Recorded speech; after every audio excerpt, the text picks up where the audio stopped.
So last night, I unfortunately finally got around to watching Army of the Dead. Now, if you're already thinking maybe this is the Snyder film he finally likes, no. This is not a good movie. It is, in fact, a very, very bad movie. This was terrible. I hated this. And I knew I was going to. I knew I was going to the second I saw Snyder's name attached to it. I knew I was going to hate it the second I saw the trailer. And I knew I was going to hate it when I saw the reviews. I know what you're going to say. Hey, the reviews were positive, mostly. Did you even read any of the actual reviews, though? Most of the positive ones I found were kind of mixed. Were like at a 6 out of 10 or 3 out of 5, just barely crossing the line. And the negative ones were really freaking negative. So I knew I was going to hate this, especially, like, once again, second I saw Snyder's name attached to it, I knew this was going to suck. And it started off way stupider than I could have ever imagined. The military is basically... I don't give a shit about spoilers. This movie's been out for weeks now. I think, like, what's it been out for? A week? At least a week. So, spoilers, I don't care anymore. Military is, like, transferring this thing. They don't know what it is. And why would you not tell your crew what you're hauling, for one? But that's not even the biggest problem. The biggest problem is there is this newlywed couple, these idiots, driving down the same highway in the other direction, of course, and I don't want to get into why, but they're not paying attention to the road, and neither are these genius military people who are discussing what they're hauling. I'm like, okay, military, yeah, fine, but they're not even looking at the fucking road, so they don't see these people, and I'm not sure who's more at fault here, but I'm gonna say the newlyweds, so, and if you see the movie, you know exactly why, but they don't know what they're hauling, and then this car crashes into the truck, exploding in this huge pile of fire, just like the car crash from Justice League in the Iris West scene, where it's going at like 20 miles an hour, gets flipped over by the truck, and ends up rolling and explodes. And it's like that, except this car, like, crashes into it. There's no way this should have exploded, because the front of the car, both the fronts, like, crash like this, and both of them just go up in flames. And not only does this throw the crate what they're holding, which is, I guess, basically Patient Zero, is basically the zombie, and it's not only throws it onto the highway, but unlatches the door? And that's dumb enough, but then the military will just, like, go up to them, their guns pointed at it, and then I guess the leader of that little squad, he's on the radio with the base, I guess, and he's like, yeah, the thing's been compromised, the thing is basically open, and the person on the other end is telling him, like, freaking out, like, okay, you guys gotta get out of here, tell your crew, evacuate. He's like, what? You want us to do what? And she's like, get the hell out of there. And he's like, okay, hey, guys, they said maybe we shouldn't go up to that. They said evacuate. They sounded really serious about it. And the way I'm talking right now, it sounds really bland, right? Well, that's how he's talking. He's like, hey, guys, maybe we shouldn't go up to that. We should go. And then this zombie, of course, comes out, and it's not your average zombie, no. This thing can move really fast, it has super strength, and it can jump really far, and because you can't just have a regular zombie movie. This is Zack Snyder. He says, how can we make this look even more ridiculous? And so it eventually makes its way to Las Vegas, which I guess is like right around the corner where they are. So he makes it to Las Vegas, and then there's like this 5-minute montage. To be fair, not that bad of a montage, where with the zombies like infiltrating the casinos. My one problem is it's all done in slow motion, and it's annoying. I've criticized Zack Snyder for his overuse of slow motion before, and in this movie, it's no exception. So this entire, like, 5-minute sequence is done in slow-mo, but that's not the point. This is actually not that bad of a montage. Actually, I think this should have been the whole movie, but I'll get back to that in a minute. So, the zombie basically, it overtakes Las Vegas, and then the military kind of barricades the entire city off with these, like, storage containers, like the ones you see on ships, like the boat ships, those kind of containers. And how they got that all around the city that quickly, I'll never know, but there were some heroes that came out of that, including three people, one including our main character, Scott Ward. And he was rewarded by saving all these people, and I think he saved, like, the head of the defense department or something, and received the Medal of Honor, and he's given a job flipping burgers for minimum wage. And his friends who helped him there basically got the exact same thing. Slightly different, but basically they still got screwed over. Our tax dollars at work. And and to be fair, given our current government, I can totally see that happening. So, because they don't give a shit about people who actually do shit. So, but then Scott is approached by this billionaire, I guess, this Japanese guy. I don't remember basically anybody's name in this outside of a couple, so forgive me. So I'm just gonna, like, call them what they look like. If that's offensive to you, don't care. So, this Japanese billionaire guy comes up to Scott with a proposition to infiltrate Las Vegas with a crew of his own choosing to steal $200 million from a vault. And the catch is that Scott gets to take $50 million to divvy against himself and whoever he brings along with him. So basically, he ends up getting all these people, and a few of them were his, like, buddies that were with him in Vegas that helped him. This huge black guy and this woman he used to be involved with, I guess. But again, we'll get to that in a minute. And then he finds a bunch of these other people. Some of them he finds on YouTube. No, I'm not kidding. And then he also finds this, like, safecracker. How he finds him, I don't remember. I think the billionaire might have pointed him to him, but not important. But he's this German guy, and Scott knows nothing about him. He's just like, I hear you're good at what you do.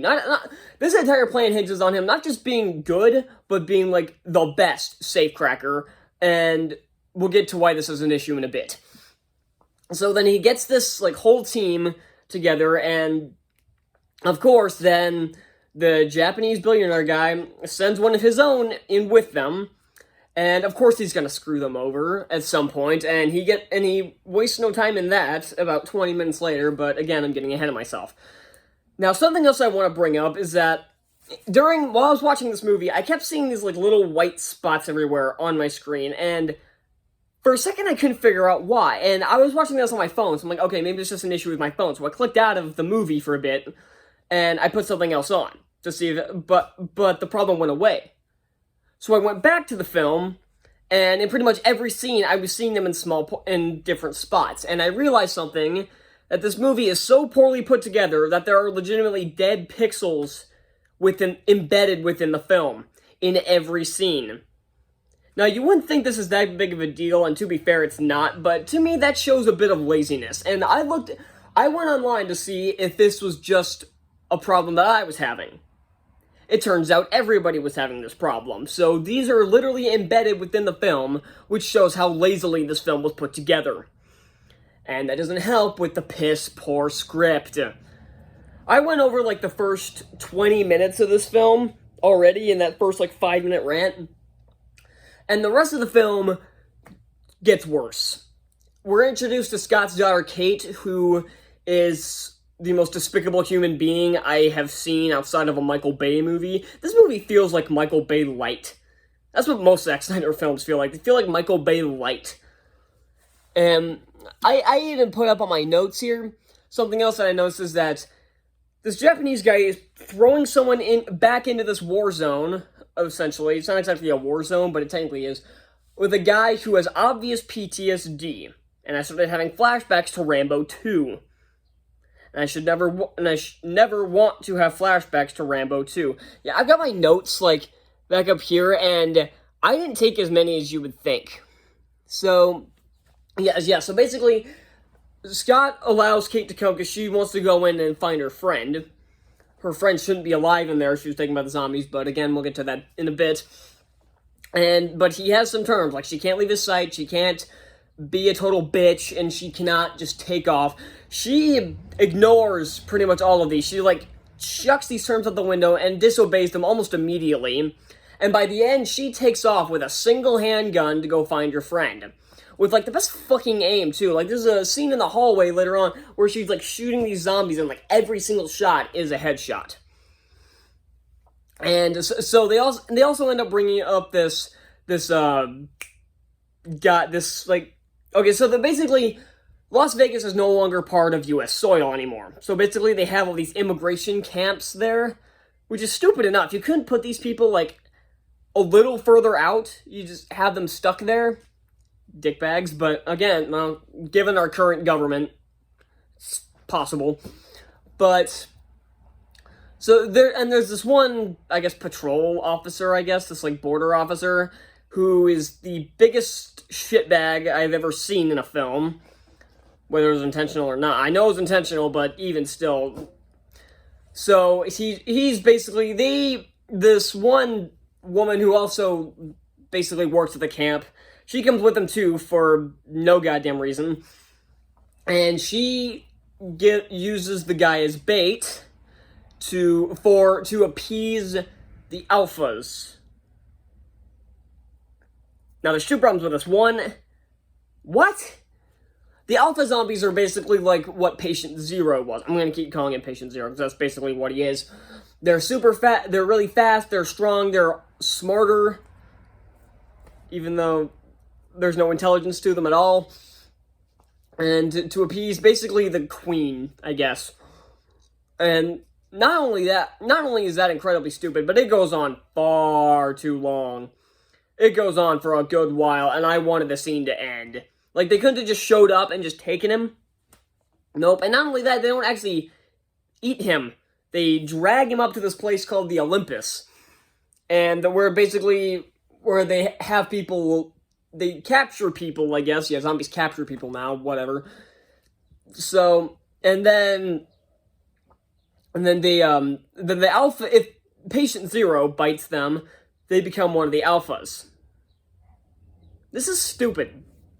Like, why wouldn't just the alphas biting people turn them into alphas? Oh, I know why. Because the alphas because then there would only be alphas, and we can't have this movie make sense.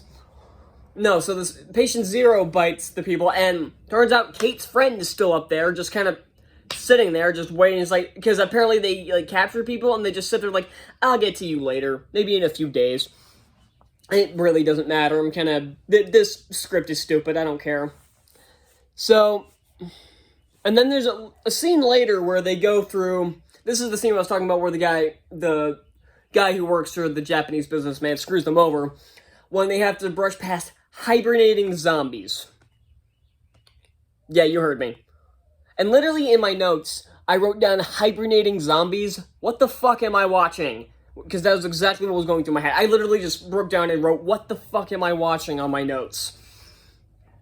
So, the scene is not only stupid, I can't see shit half the time, and they're using, like, these little glow sticks to mark a path. Okay, fine, you don't want to shine in their face to wake them up, or you don't want to do too much to wake them up, fine. And the other guy screws them over screws one of them over by throwing a glow stick back the other way, so she follows the wrong path.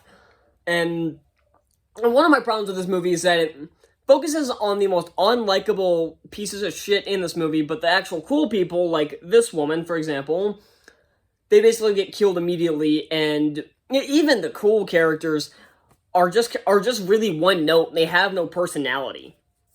So, or they're like they have like cliche backstories like Scott and Kate, and it's all dumb. So, and basically she's like fighting off all these zombies by herself, and then her friend and everybody else is just standing there watching her as she's like shooting all of these zombies.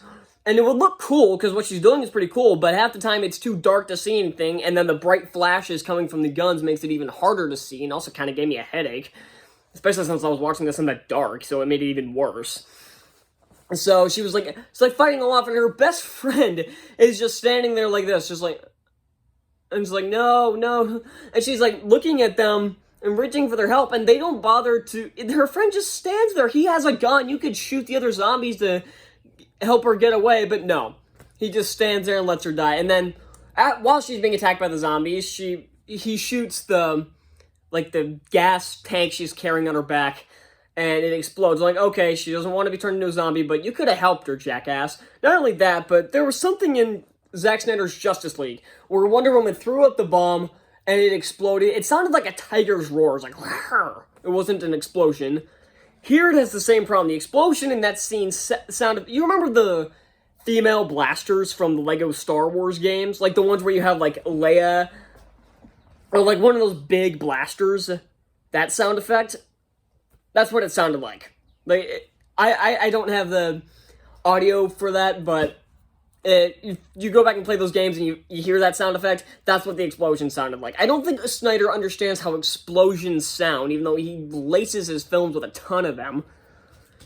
So, moving on, yeah,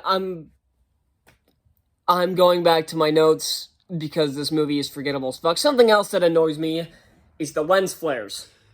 I hate lens flares. So, people seem to be really split on lens flares. Some people think it's a cool stylistic element, some people don't care about it, and some people want it to die. That third category contains me. I don't care for stuff like J.J. Abrams' Star Trek, where there's a bunch of lens flares. I do like the film, but I don't like the lens flares. Or in the Ninja Turtles reboot, that Jonathan Leesman had a bunch of them in there. And here, there's like so many. Like even in broad daylight, the guy who works for Japanese businessman, he's like shooting all of them, and there's like a weird lens flare that like silhouetted his body.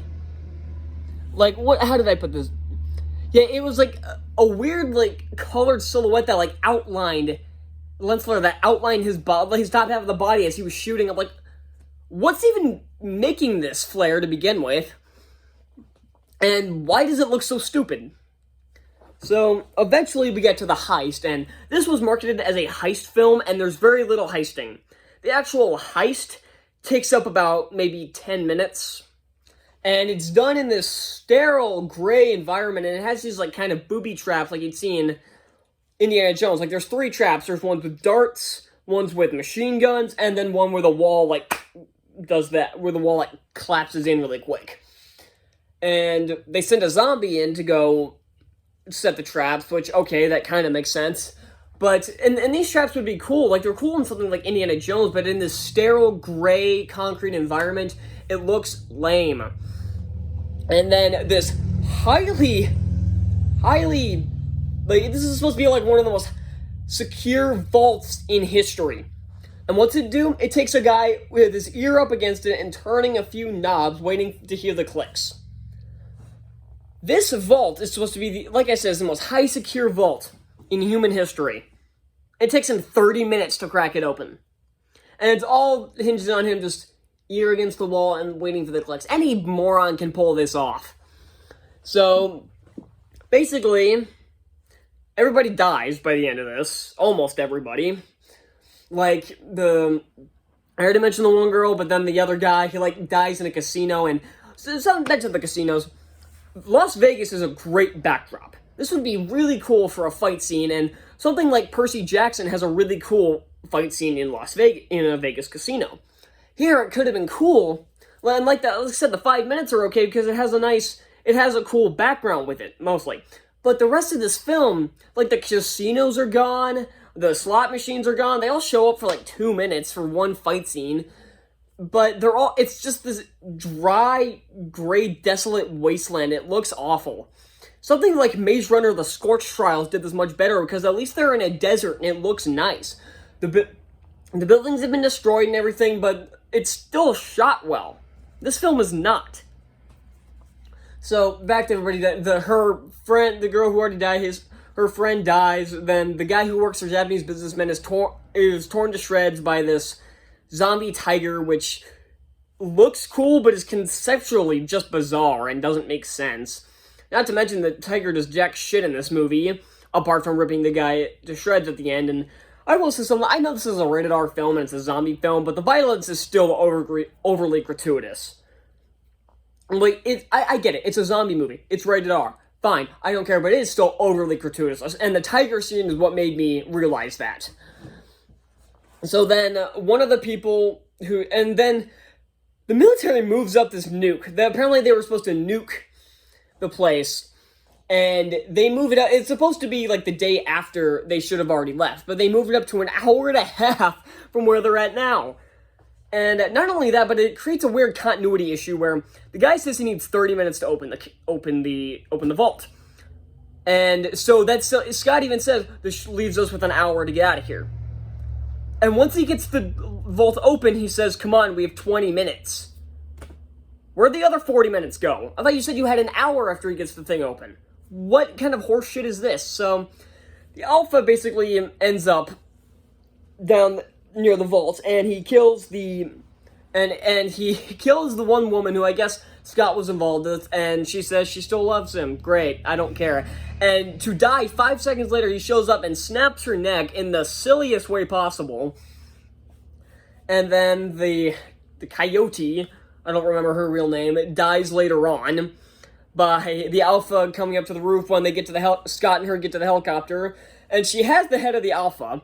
Because I don't know if I explained this, but the Japanese businessman doesn't care about the money. He wants the head of the Alpha because it's way more valuable, apparently. And she took the head, and she's like holding it up, taunting the Alpha, or I guess patient Zero, while Scott gets on the helicopter. Why she doesn't just set the head down and point a gun at it, or throw it over the edge of or hold it at the edge of the roof while she gets on board and then throw it away. No, she has to stand there and hold it like this, while she basically sacrifices herself for some guy she barely knows to get away with the helicopter pilot, and predictably, patient Zero ends up throwing a pole through her, and I could not have been more happy, because I kind of wanted to do the same thing. And I forgot to mention that the Alpha also, when he was down in the vault, him and the others basically killed the German guy, and the German guy sacrifices himself and shuts the vault so with the black guy in it, so he can live. Now, why he didn't shut the vault with him in it as well, I don't know. He had an ample amount of time to do it, but they just stood there.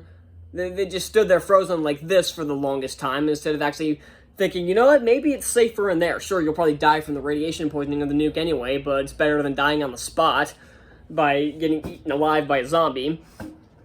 And apparently this zombie can teleport, because later on, he just kind of appears at the Olympus where Kate is getting her mother, or not her mother, her friend, and somehow he beat a helicopter there. Can this guy teleport? And then Scott shuts the door and alright, I guess he doesn't shut the door. Speaking of shutting the door, when they go into the place originally, no one shuts the gate behind them. They just leave it wide open and any zombie could get out. But that's not what I'm talking about. But then he just kind of appears on the roof as well, after Scott hits him with a goddamn, rocket. And he's just up there again. And then he ends up jumping into the helicopter as they get away, because this helicopter's slow as fuck for some reason. And there's a really badly shot fight on the helicopter, while Scott's trying to fight off the zombie, and the other two are just doing nothing. Kate and her friend are just doing absolutely nothing, not bothering to help him, just kind of sitting there in the corner, just watching him do this. Great, and then everybody, even Scott takes a bite himself, and then the helicopter pilot dies, and then even Kate's friend, who she basically got the whole team killed for to go after, dies in a helicopter crash as well. I think we don't see her, and she never bothers to look. The entire reason you were in there was to get your friend out, and you don't even look to see if she's still there? Great. That was a waste of time. This movie's 2.5 hours, and you could have cut a good 45 minutes out of it, and you could have cut so many characters out, because they're all just one note, and they have no personality whatsoever.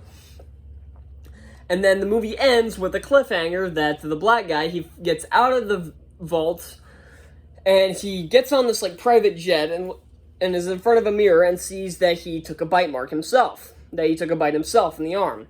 So I guess he's the new Patient Zero, I guess. Great, so we're setting up another sequel that'll just be complete shit. I hated this so much. I had other notes.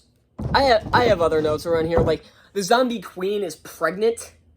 Since when can zombies have babies? I literally wrote, what the fuck, next to it.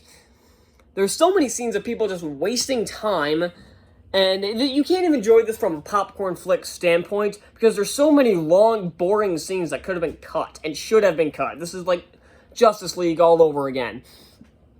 And why did the Japanese businessman lie about needing the head?